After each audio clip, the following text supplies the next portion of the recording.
Kalau kita dengar istilah hari pembalasan, apa sih yang biasanya langsung kebayang? Mungkin sesuatu yang jauh di masa depan ya, sesuatu yang besar, bahkan mungkin menakutkan. Tapi gimana kalau ternyata pemahaman kita selama ini keliru? Gimana kalau hari pembalasan itu bukan sesuatu yang kita tunggu, tapi justru sesuatu yang kita alami setiap saat?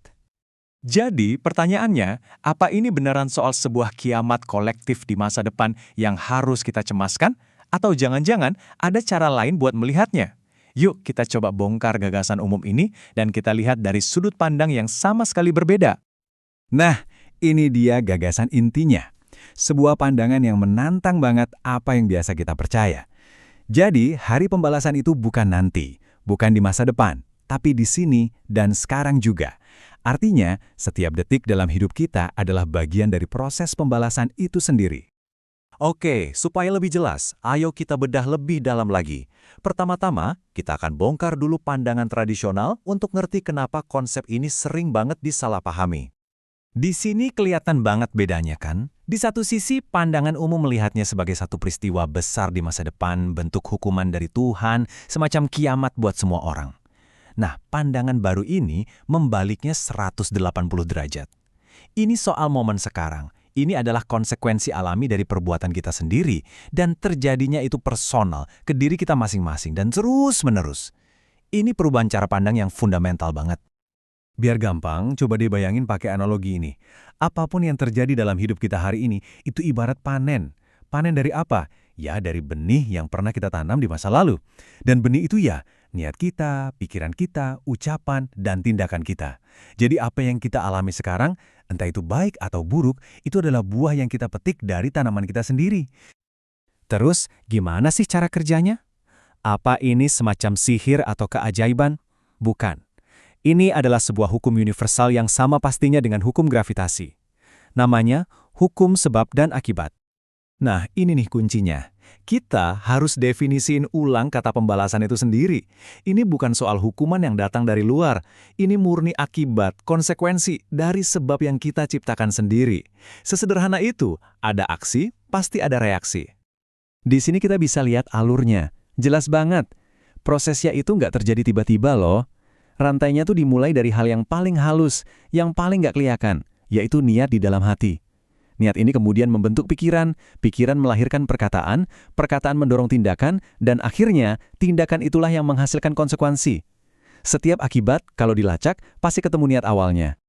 Dan disinilah kita bisa lihat gimana pikiran kita itu benar-benar ngebentuk realitas kita. Kalau pikiran kita jernih, positif, maka kebaikan itu bakal ngikutin kita terus. Nempel kayak bayangan yang nggak bisa lepas dari badan.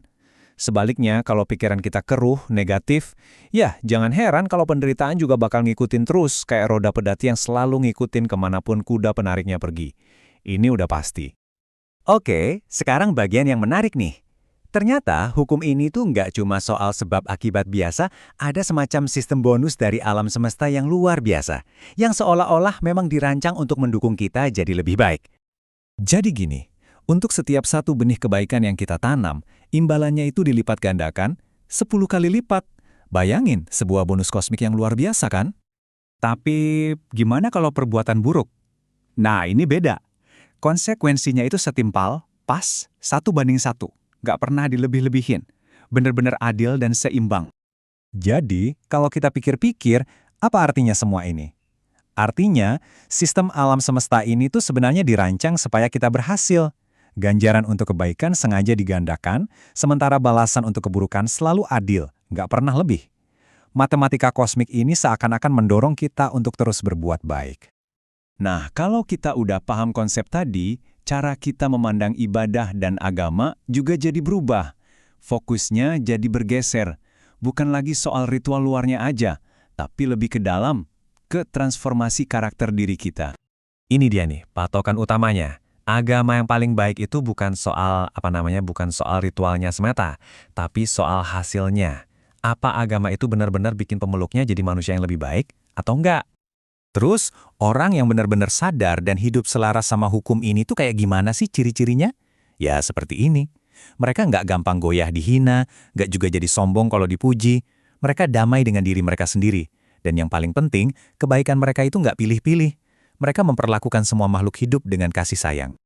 Dan dari semua itu, kita sampai di kesimpulan akhir yang paling penting, yang paling bisa mengubah hidup kita, yaitu soal tanggung jawab penuh atas hidup kita dan pemahaman tentang dari mana sebenarnya penderitaan itu datang. Coba deh, renungkan kalimat ini baik-baik. Setiap kejadian dalam hidup kita saat ini, mau itu yang enak atau yang gak enak, itu hadir karena kita sendiri yang mengirim undangannya di masa lalu lewat perbuatan kita. Kita ini arsitek sekaligus tuan rumah dari realitas kita sendiri. Ini kan jadi memunculkan satu pertanyaan besar ya. Kalau kita memang yang menciptakan realitas kita, lantas kenapa kita menderita? Dari mana datangnya penderitaan itu? Apa dong sumbernya? Dan inilah jawabannya. Sumber penderitaan itu ternyata bukan pada kenyataan hidup itu sendiri, tapi pada penolakan kita terhadap kenyataan itu. Gini deh, rasa sakit dalam hidup itu mungkin nggak bisa dihindari, tapi penderitaan itu pilihan.